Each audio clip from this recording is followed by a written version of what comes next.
Then आता हूं मैं एक्सपेंसेस में।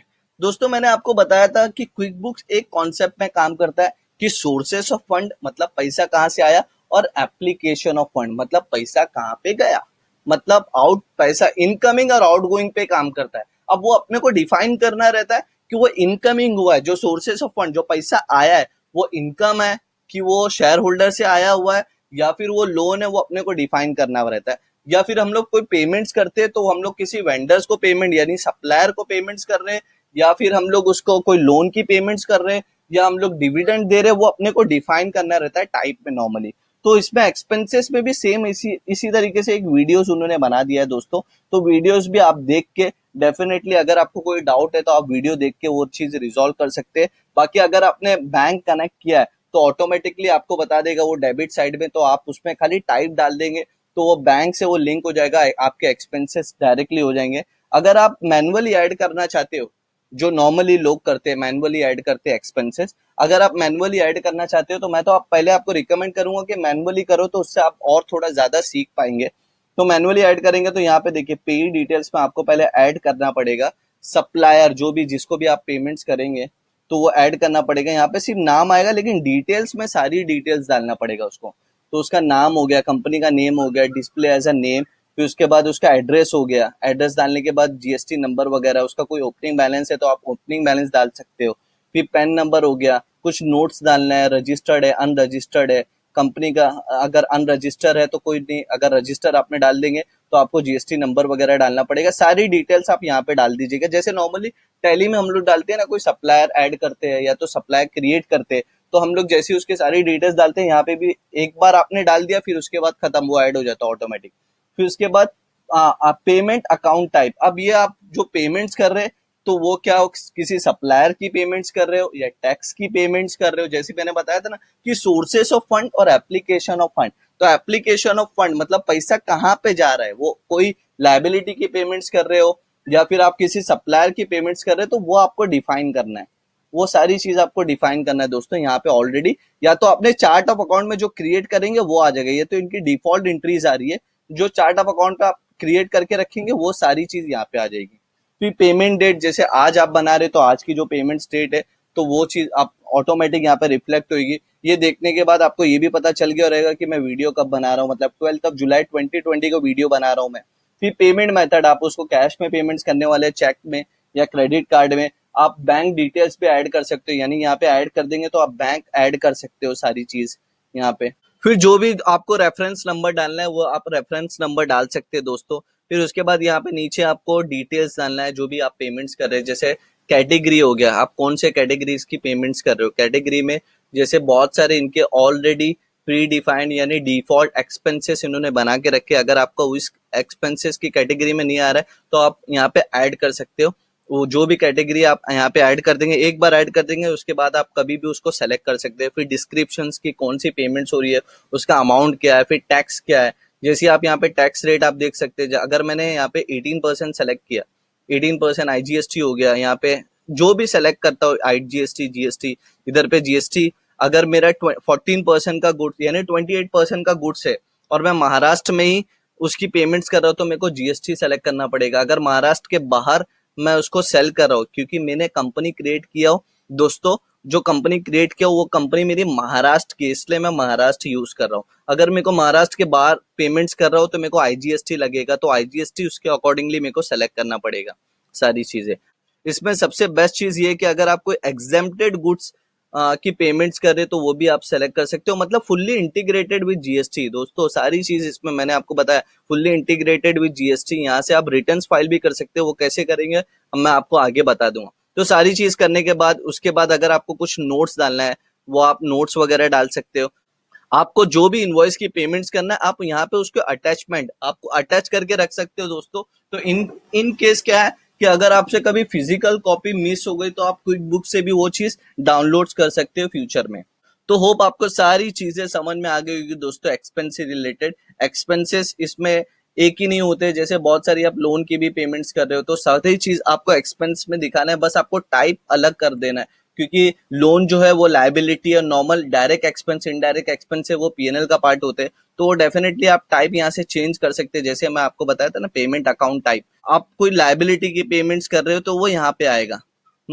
अगर आप कोई एक्सपेंस की पेमेंट्स कर रहे हो तो वो यहाँ पे कैटेगरीज आ जाएगा, यहाँ पे वो सारी चीज आ जाती है, तो आप यहाँ से भी सेलेक्ट कर सकते हो। देन हम लोग जाते हैं दोस्तों इनकम में। अभी यहाँ पे मैं सेव नहीं करता हूँ, क्योंकि कोई भी चीज में अपना कंप्लीटली ओवरव्यू है, तो कोई भी चीज मैं डेटा एंट्री नहीं कर रहा हूँ कि किस तरीके से। लेकिन आपको ये सारी ये वीडियो देखने के बाद, ये कोर्स कंप्लीट होने के बाद आपका कॉन्फिडेंस लेवल अलग हो जाएगा। आप बहुत इजीली, मतलब आप ये कॉन्फिडेंसली किसी को भी कह पाएंगे कि मेरे को क्विक बुक्स यूज करने आता है, और बहुत इजी है। जैसे आप लोग को देख रहे होंगे कि खाली मैं आपको स्टेप बता रहा हूँ कि किस तरीके से यूज करना है। और अगर मैं नहीं भी बताऊं ना, आपको लॉगिन करके बता दूंगा कि भाई देखो इधर पे ये चीज है, इधर पे ये चीज है, तो आप वो सारी चीज पढ़ के भी, जैसे एक फॉर्म्स होता है ना कि एक चेकलिस्ट होता है कि ये चेकलिस्ट है, तो इसमें भी एक तरीके से ये फॉर्म्स और चेकलिस्ट है। आपको खुद ऑटोमेटिक समझ में आएगा कि इधर पे क्या डिटेल्स डालना है, इधर पे क्या डिटेल्स नहीं डालना है। तो बहुत इजी सॉफ्टवेयर है दोस्तों। देन हम लोग सेल्स पे आ जाते हैं। सेम एक्सपेंस की तरीके से सेल्स भी है। सेल्स भी यानी इनकम मेरी कहाँ कहाँ से आ रही है वो बताता है। अब ऑल, इधर पे आ जाता हूँ मैं ऑल सेल्स में। अब क्रिएट इनवॉइसेस पे मैं क्लिक करता हूँ दोस्तों। अब क्रिएट इनवॉइस पे जैसे क्लिक किया, मेरे पास अभी तक कोई कस्टमर ऐड नहीं है, तो कस्टमर ऐड नहीं है तो यहाँ पे मेरे को कस्टमर ऐड करना पड़ेगा। मेरे को डिटेल्स में कस्टमर ऐड करना है, तो डिटेल्स में यहाँ पे उसकी सारी डिटेल्स, उसका GST number, address, shipping address, सारी चीजें आप यहाँ पे डाल सकते हैं। अगर बिलिंग एड्रेस शिपिंग एड्रेस दोनों सेम है तो यहाँ पे टिक कर सकते हो, नहीं तो आप यहाँ से अनटिक करेंगे तो शिपिंग एड्रेस भी आ जाएगा। सारी डिटेल्स आप यहाँ पे डाल देंगे। फिर उसके बाद कस्टमर का ईमेल, जैसे आपको मैंने बताया तो वो कस्टमाइज हम लोग इनवॉइस कर रहे थे, तो वो कस्टमाइज इनवॉइस वो मेल पे जाएगा।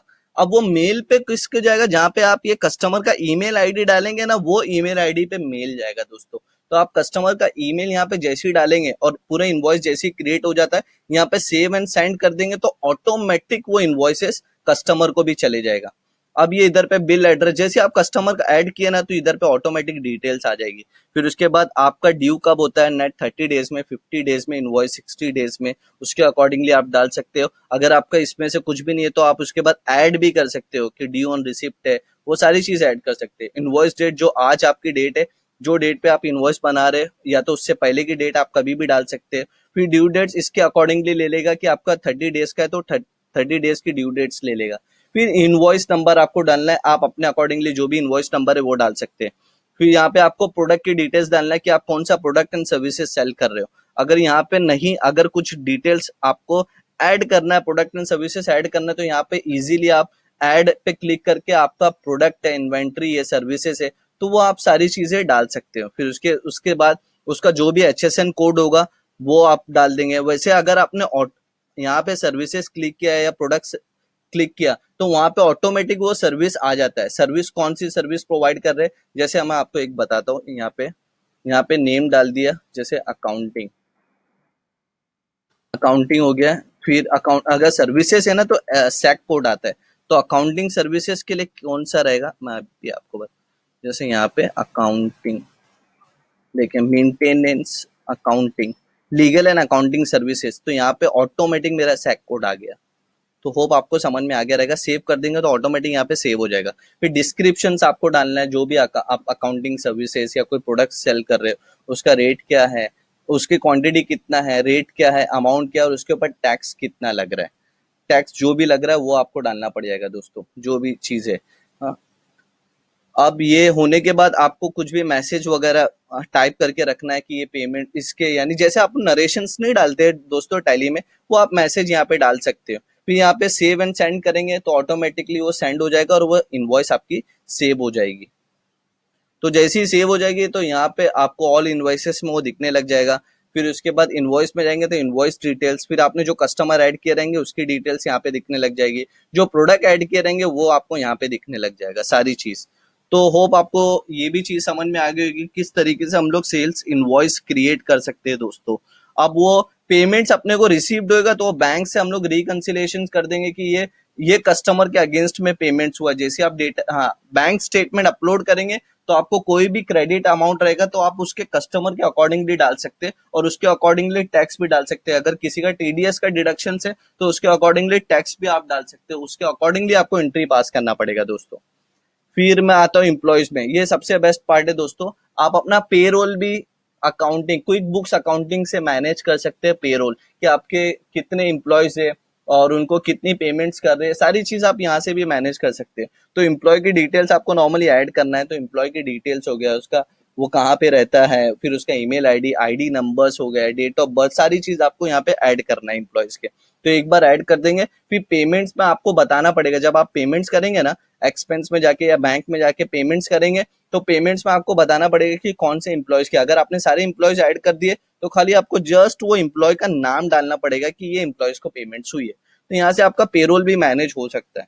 देन ये इसके बाद जो रिपोर्ट्स है, ये बहुत इंपॉर्टेंट पार्ट है। इस पे डिफरेंट रिपोर्ट्स आप निकाल सकते हो, जैसे कैश फ्लो स्टेटमेंट हो गया, फिर उसके बाद मंथली पीएनएल अकाउंट हो गया, क्वार्टरली पीएनएल अकाउंट हो गया, फिर एनुअली पीएनएल अकाउंट हो गया, बैलेंस शीट हो गया, बहुत सारे डिफरेंट रिपोर्ट्स आप निकाल सकते हो। तो जैसे आप डेटा डालेंगे उसके अकॉर्डिंगली आपको डैशबोर्ड पे रिपोर्ट्स बहुत सारी शो होने लग जाएगी दोस्तों। देन उसके बाद नेक्स्ट फीचर जो है वो टैक्सेस है। अब टैक्सेस में क्या है ना दोस्तों, इसमें आपको बता देगा कि आपने सेल्स कितना किया है, फिर उसके अगेंस्ट में आपका परचेसेस कितना है, और ये आपको ऑटोमेटिक सेट ऑफ करके बताएगा कि आपको नेट लायबिलिटी कितनी है। अभी यहाँ पे कुछ डिटेल्स हम लोग डाले नहीं है ना, और हमारा सब्सक्रिप्शन पैकेज नहीं है। सब्सक्रिप्शन पैकेज रहेगा ना तो यहाँ पे इंटीग्रेटेड विद जीएसटी पोर्टल लिख के आएगा यहाँ पे कहीं। तो यहाँ पे इंटीग्रेटेड विद जीएसटी पोर्टल आप पे क्लिक करेंगे तो आपको अपने जीएसटी लॉगिन आईडी पासवर्ड डालना पड़ेगा। फिर आप इधर ही से आप क्विक बुक से GSTR 1 और GSTR 3 भी फाइल कर सकते हो दोस्तों। आपको कोई सीए को या कोई कंसल्टेंट को जीएसटी रिटर्न्स फाइल करने की भी जरूरत नहीं है। आप डायरेक्टली यहाँ से इंटीग्रेट करके अपने रिटर्न्स वगैरह सारी चीज फाइल कर सकते हो। देन उसके बाद जो फीचर्स है अकाउंटिंग, तो ये ऑलरेडी मैंने आप लोग को डिस्कस कर भी दिया हो दोस्तों। ये चार्ट ऑफ अकाउंट, जैसे आपको ओपनिंग्स वगैरह सारी चीजें डालना है, तो ये ऑलरेडी अपना डिस्कस हो चुका है।